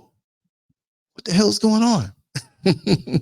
You know, so let them have what they have. Don't try to stress them over that. You know, confuse them. If they didn't find out, you know, they come to you for answers for certain things, what you think, have some consideration. They're a little older, you know, that may smash their whole world if they learn something, you know. Take time with them with that. Don't, it's not real. It's, you should, and this is this, and what do they have to hold on to? Gradually, if they want some knowledge, give it to them. You know what I mean? And rights violations, infringement upon an elder's legal or civil rights. What are the signs? Restriction of freedom, unlawful use of restraints, coercion to sign legal documents, like a will, you know, restraining them so they don't get to go out or whatever. You got to walk away, or maybe you have to leave the house to go to the store or something, and you restrain them.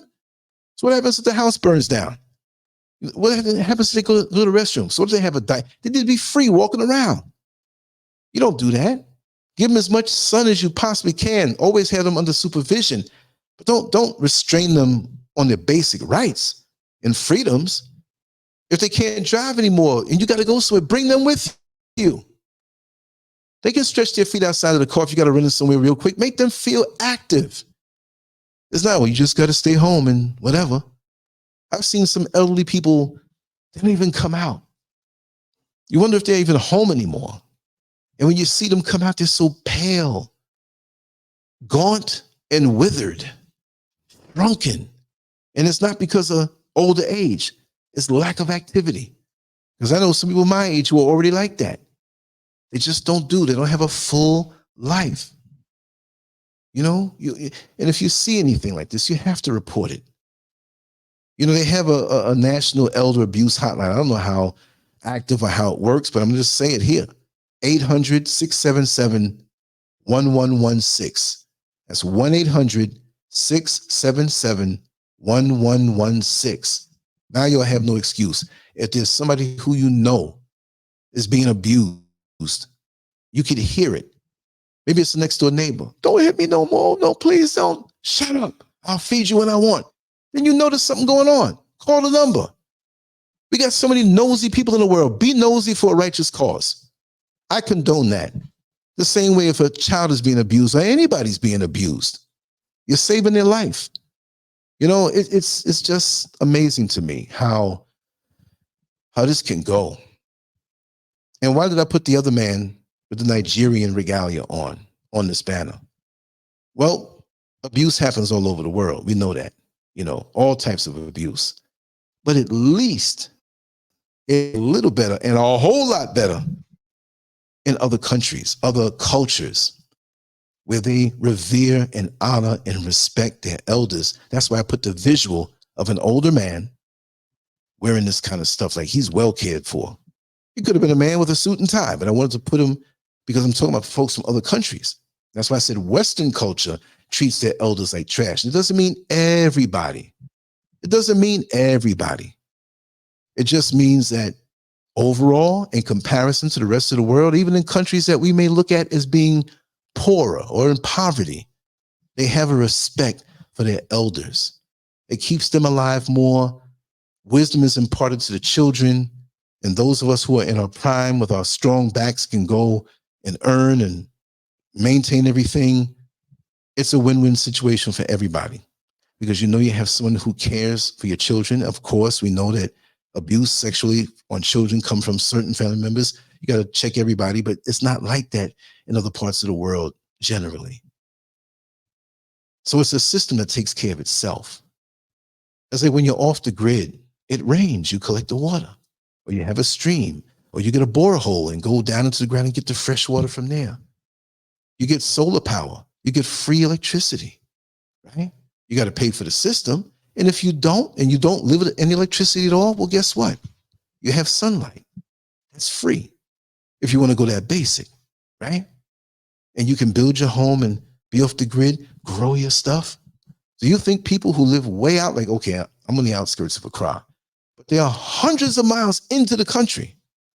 Like I said, you know, certain places I had to get used to it. Like, man, don't these girls wear shirts? They just walk around normal. Like, it's no big thing because the breast has been sexualized, right?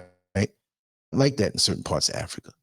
What I'm saying is that it's so far away that you think, oh, I got to find a Walmart or a Target. I have to go food shopping.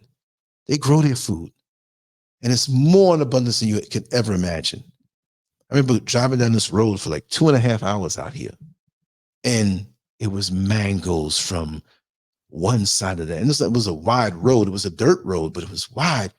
And mangoes as far as you can see on the left and on the right, just over the horizon. Like, everybody's not going to eat these mangoes. It's my job to try to do so. I was like, and they talk about Africans are hungry and poverty like that. Even when they don't have the paper cash, they eating well. They may take photos of a war-torn nation out here on the continent, but there are 54 countries on the continent, ruled in a different way.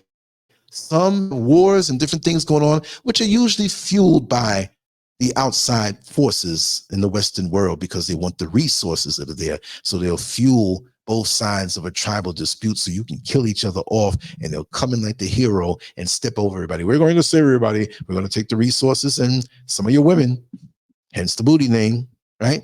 So it's crazy. The amount of food. We don't need this so-called modern world. So much more peaceful. Like me, I'm in between right now. My one foot is in one side, of course, right? And the other foot, I made a transition, and I'm more and more going into that. These last 2 or 3 weeks, I tell you what I noticed with me. I'm more relaxed. I sleep deeper. Look, you know, I mean, I know I'm 5 hours ahead of the East Coast, right? And usually I would stay up late and do a show. I can't even stay up late sometimes. Once 11 o'clock hits 10:30, you know, it's like, whoa, I start to feel tired. And then I'll say, if I'm doing something on the computer, right? I'll lay down a second and say, okay, this is uploading now. I'm going to just sit here and take a little 5-minute nap and finish. I look out and it's daylight. It's like I thought I was taking a nap for 10 minutes or 20 minutes. I was out cold. And I had to apologize to be like, listen, I was planning on doing a show, which would have been 5 hours behind. If I do something at midnight, it's 7 o'clock over there. Like right now, what is it? It's 2:40. So what is it? 9:40 over there? That's early. And I'm sitting here. I've been on this thing for 1 hour and 40 minutes. And it's early over there. So I try to be aware of that. But my new rhythms that are happening, like, I'm not even eating as much. I'm not even eating as much. You know? We went in the back and picked some pineapple, papaya, bananas. 2 bags of it. I didn't even get through it yet. And I say, there's so much food back there. I don't need to eat every 5 seconds. When you have the artificial stimulation of sugar, salt, and fat in your food, you're eating fast foods or whatever, I want to keep eating. I want to keep eating. But you're attached now. I'm so still within myself. And so imagine, you don't have to leave the country, but you go somewhere and you set up, like just like we set up and we have homes and, well, if something happens to me, my children will get it. Well, guess what? Let's set something out going into the country. Doesn't have to be off the grid, but going into the country, if you don't even want to leave America, fine. But there where you can be close to your children, but you can retire away and it's not too far away from them to come to you or even stay with you. They can stay with you. They take turns or whatever. You come with them too, because they got your back when you come into the bigger city areas. But make a system, a natural system of maintaining everything. Okay, how do we take care of the children? How do we take care of the older folks here? Well, maybe there's another person who was part of a couple. They're elderly. They were a neighbor. You have your family. You have your grandmother, grandfather. They don't have anybody. Well, say, hey, listen, I'm not telling you what to do, but, make them visit your grandparents or your grandmother, father, whatever, that are still alive. Let them see how sweet it is. And let that grandparent suggest to them, Shirley, why don't you rent your house on out? You get some money and come on out here and live with me. You can even get the land next door and build something small. Now you have each other. And when you go to care for your grandmother, grandfather, whatever, who's elderly, right? You can check on them. They have each other. Something happens to the other one, somebody's there. Your children can go there and play and have in the summertime and just whatever way you work it out. But it doesn't just have to be blood. You have to look beyond. Just like mothers who have a mother's love for their children, it extends to other children because it's a motherly instinct. But in this world, we have this separatism thing going on. So I ain't my baby. I don't care what happened. That's how people think. We got to get back to the original way. We have to get back to nature. But this system that we're in now, this Western way of thinking, and really let's call it for what it is, they've gotten away from the African way of thinking. Yes, we do have some people who are under the category of African who can be wicked and do certain things. We understand that. But the cultural family first unit type thing where we take care of each other. We part of a communal situation. Every child is a child of every mother, right? Every mother is the mother of every child, and so on and so forth. We know we have our individual responsibilities, but we all look out over for each other. We've gotten away from that. And one manifestation of that is how Western culture treats their elders like trash. See? So we got to get back to that. And everything is pulling us away from that. They're pushing certain agendas. Why don't they push the love and care of taking care of our elders just as much as they push the LGBTQ stuff? Why can't they push that righteous stuff? The protection of our children from predators. More so of pushing MGTOW, men going their own way. And speaking of that, where the hell are you going without a woman? Men going their own way? That sounds like some gay grueling course. Well, first, we're getting away from, well, what are you going to? The next man's anus? There's no life up in there. Nature brings life. If it doesn't bring life, it's not natural. There's nothing you should be messing with. Eat a watermelon, there's no seeds in the watermelon. It's not going to bring life. What's wrong with something wrong? But they're pushing all these things against nature. And it's wrong. And I don't believe in it. And it shouldn't be. It's pushed in the world, but we don't have to accept it. A lot of us are accepting things and going along to get along, to be politically correct, and it's wrong. You're killing yourself and you're allowing others to kill you. I just wanted to say that. And I hope that, I don't know everything, but I researched a little bit and I said, let me come together and put some things out there. We know what happens, but a lot of times we don't even notice it because we're so caught up in what we're doing in the day. You know what I mean? So what can I say? It's a beautiful thing to be at one and at peace with your family. It's bad enough we have issues in our families that we can't go. One person not talking to the other one, and you did this to me. All that division is satanic. All of this stuff to break up the family, to break up nature. And you tell me there's no force out here that's against us. It's, whether you call it demonic or evil, satanic, Illuminati, whatever, it's something to go against us. and it's gaining ground. I'm not going to say it's winning. It sure looks like it's winning. The things you see on Instagram and on Facebook and on YouTube and these social media platforms, the things they're introducing in the porn world, it's winning. It's taking everything that's righteous, everything that's good, and turning it inside out and upside down, so that it's something that doesn't perpetuate itself in the natural way. It dies after that one generation or that one life. You see, it doesn't go on righteously. It's not self-cleansing. A righteous life is a self-cleansing life. If you're like getting beyond certain things and you're holding on to certain things, that's demonic. That's evil. That's not the way it should be. And when you cleanse, it benefits something else. The toxicity that we have toward each other, it benefits no one. So it's not even proper. Every time a tree dies, it goes back to the earth, and the nutrients feed the earth for the other plants that are coming up. Every time we transition, we leave something behind as far as wisdom, and other children are born into the system. But there's something beyond this world that wants to mess that up. Whichever way you want to say it or think it, is something there. And it's increasing. But this one aspect today of that force that's going against us in a natural way, Western culture treats their elders like trash. It's true. And it doesn't mean everybody. But I would say the overwhelming majority.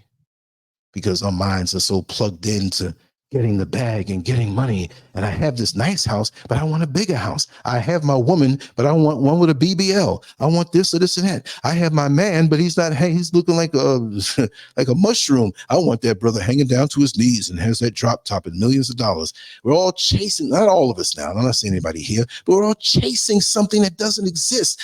What about what you got? Appreciate what you have.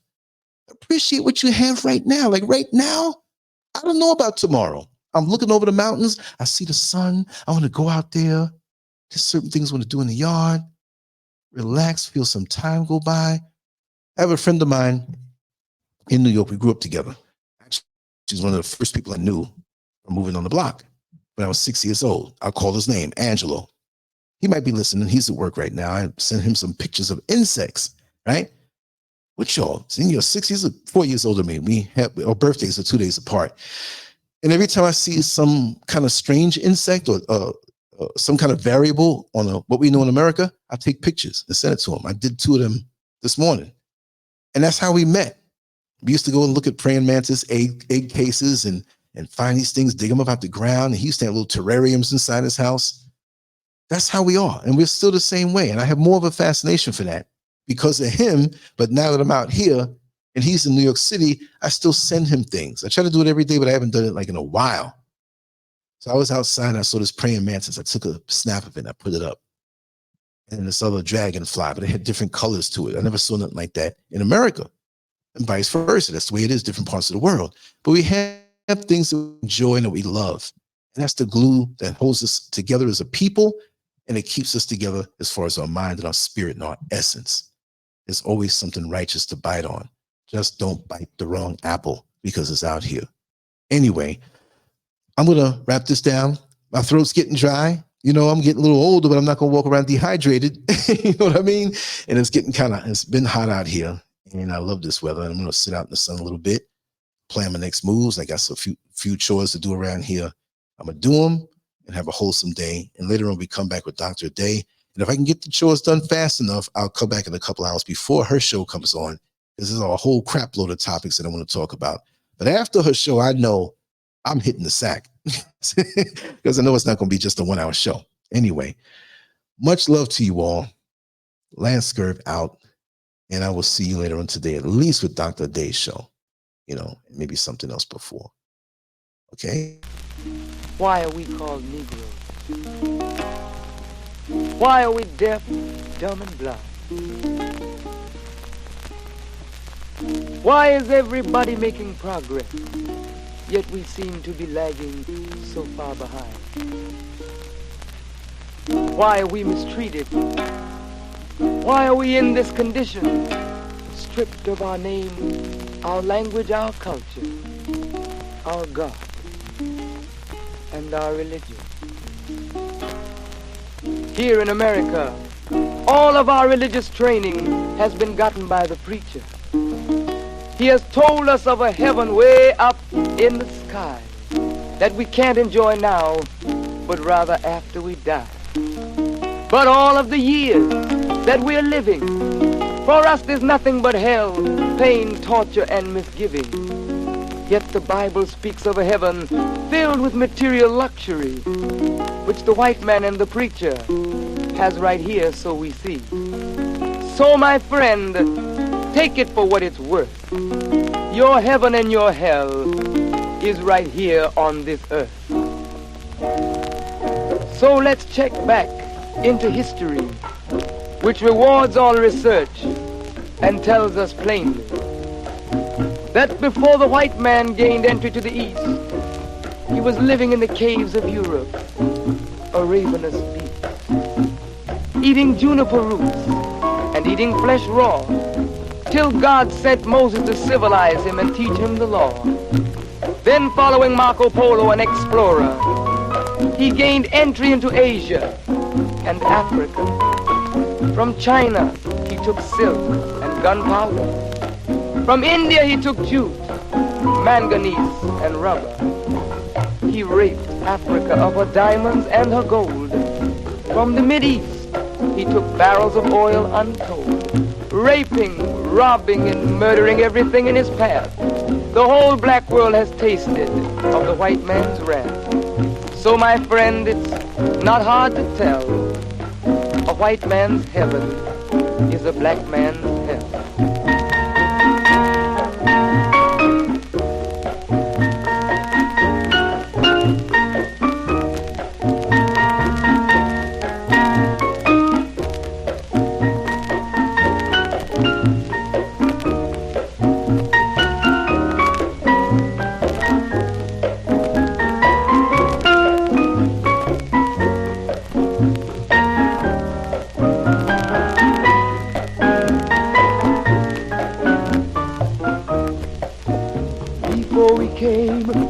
America, we were living in the East. By the Nile River, we were living in luxury, enjoying freedom, justice, and equality. We wore silken robes and slippers of gold. We were the wealthiest and the wisest people, I'm told. Now we are the poorest of the poor.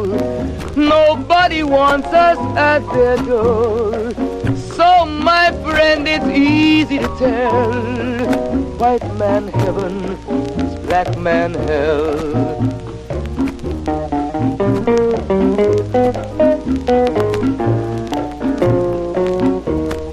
When the white man came to America, he told the Indian, I am your white brother. He said, red man, I'll treat you the best.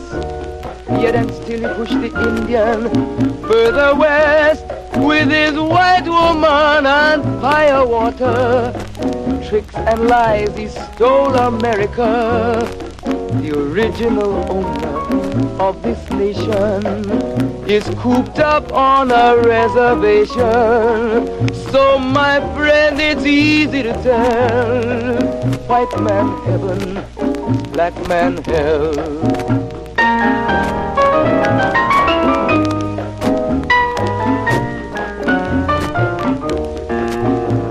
He needed someone to work the land. His back was too weak. He needed you, black man, so he commissioned Sir John Hawkins to commit the world's most grievous sin, to take a man who's born to be free and bring him down to slavery, to sell a man as merchandise, on his body put a price. Oh, my friend, it's easy to tell. White man heaven is a black man hell.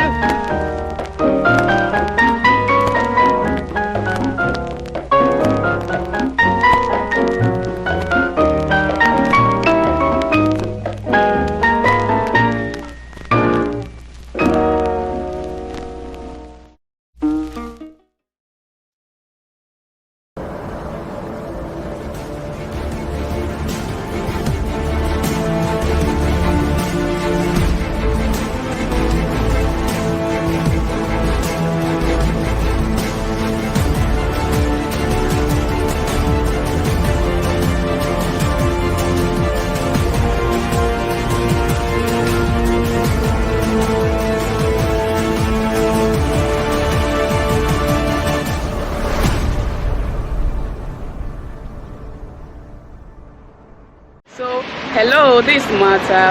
Actually, today I got to meet my friend Lance. Yes, I got to meet my friend Lance. This is my first time meeting him in person, and he's a very kind man, seriously.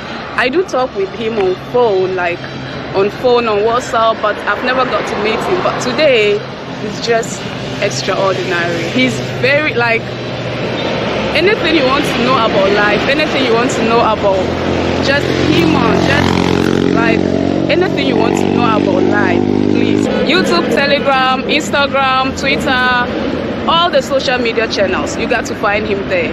He's very inspiring. He's very positive. If you want anything positive about life, please subscribe to LANCESCURV. And then every day you got to see different videos, different talks, different topics about life. See you. So, hello.